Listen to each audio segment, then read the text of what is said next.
Барлықтарыңызға сәлем. Сіздермен бүгін мен MTA жобасының 3-ші курс студенті Ермахан Жаннұр. So today we are learning the present simple, one of the most important tenses in English. You will understand when we use it and how to form it in just a few minutes. So сіздермен бүгін біз present simple тақырыбын өтетін боламыз. Present simple ағылшын тіліндегі ең маңызды шақтардың бірі, және біз оны қай кезде және қалай жасайтын туралы сабақ өтетін боламыз. So by the end of the video, you will be able to make sentences, question form and negative form. Сабақтың соңына қарай сіздермен біз present simple шағында оның болымды, болымсыз және сұраулы сөйлемдерін қалай жасайтынын үйренетін боламыз. When do we use present simple? Яғни біз present simple шағын қай уақыттарда қолданамыз? Ең алдымен daily routines, яғни күнделікті қолданылатын рутинада. Мысалға, I wake up at 7 o'clock. Мен күніге азанда сағат 7-де оянамын. Бұл біздің күнделікті жасайтын іс-әрекетіміз болып табылғандықтан біз бұнда present simple қолданамыз. Екінші жағдай ол бізде facts, яғни белгілі бір факт. The earth goes around the sun, яғни жер бізде күнді айналады. Бұл бізде бәрімізге белгілі факт болғандықтан бұл жерде сол себеппен де present simple қолданылады. Үшінші жағдай ол бізде habits, яғни привычкаларды. She plays football every weekend, яғни ол қыз әр апта демалыстар сайын футбол ойнайды. Ол бізде белгілі бір қалыптасып кеткен әдет, привычка. Төртінші жағдай schedules, яғни расписание. The lesson starts at 9, яғни менің сабағым сағат 9-да басталады. Бұл да белгілі бір күніге қайталанатын іс-әрекет болғандықтан бұл жерде сол себеппен present simple қолданылады.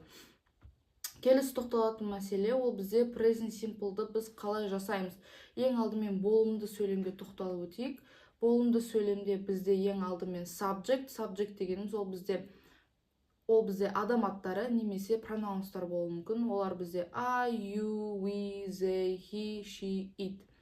Яғни verb, subject plus verb осылай present simple жасалынады. Бірақ бұл жерде бір есте қалатын мәселе I, you, we, they, яғни осы пронаундарда бізде етістікке ешқандай жалғау жалғанбайды. Бірақ he, she, it та бізге verbқа s немесе es жалғауы жалғанады.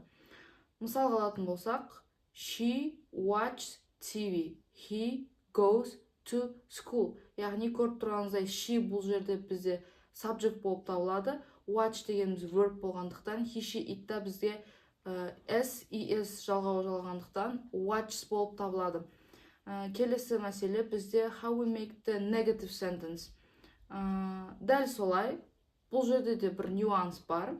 I, you, we, they пронаундарына бізге do not жалғанса, he, she, itқа doesn't жалғанады. Мысалға алатын болсақ, she doesn't watch TV. Ол теледидар қарамайды. Көріп тұрғандарыңыздай, she бұл жерде бізде subject болып табылады. Does not ол бізде present simple'да болымсыздықты білдіретін грамматикалық структурамыз болып табылатын болса, watch бұл бізде verb. Сол себеппен I, you, we, theyға тоже мысал келтіретін болсақ, they don't watch TV. Бұл жерде бізде ерекшелік бар. He, she, itқа қарағанда doesn't емес, бұл жерде біз don't қолданамыз. Яғни айтып өткенімдей I, you, we, theyға don't қолданылады, he, she, itқа doesn't қолданылады. So how we make the question form?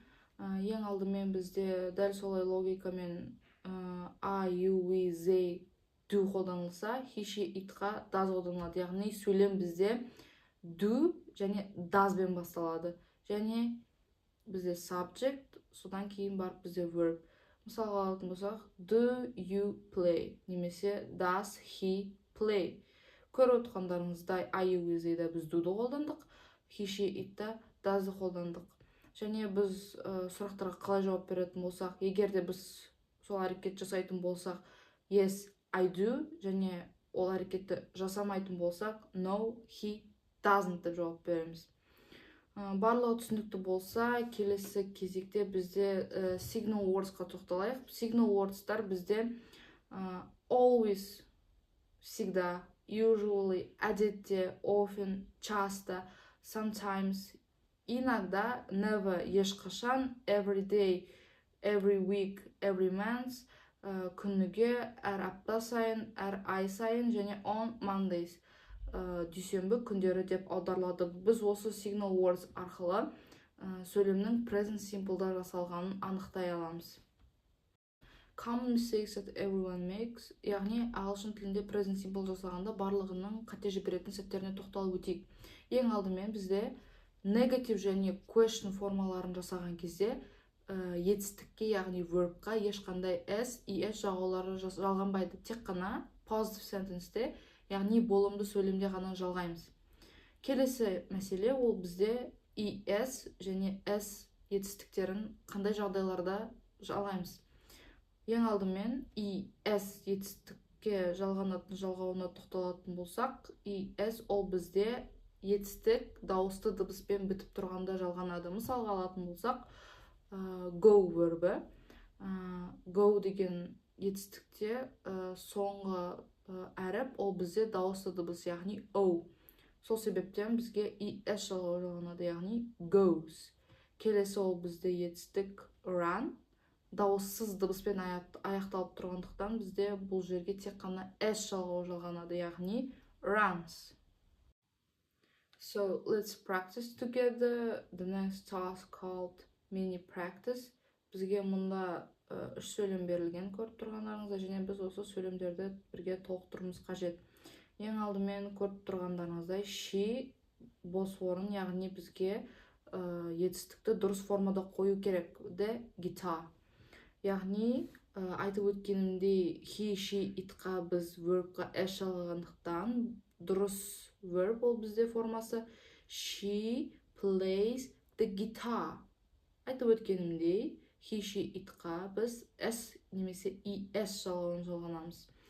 Және келесі сөйлем they live in Paris. Яғни бұл жерде біз осы сөйлемді болымсыз түрде жасауымыз қажет. Көріп тұрғандарыңыздай they, яғни тоқталып өткенімдей болымсыз сөйлеуді жасау үшін бізге doesn't немесе don't етістіктері қажет. Қайсысын қолданамыз? Say'да біз дұрыс, яғни don't қолданамыз. They don't live in Paris. Келесі тапсырма ask a question, яғни бізде сөйлемдерді дұрыс сөздерді дұрыс қолдану арқылы бізге сұраулы сөйлем жасау керек. Көріп тұрғандарыңыздай бұл жерде бізде, яғни біздің do немесе does етістігіміз жетіспейді. Сөйлемді сұраулы сөйлем жасау үшін біз ең алдымен do немесе does'дан бастауымыз керек. You'ға қараймыз. You'да біз айтып өткенімдей you, we, they'ға, яғни бізде do қолданылғандықтан do you like pizza? Дұрыс варианты do you like pizza болады.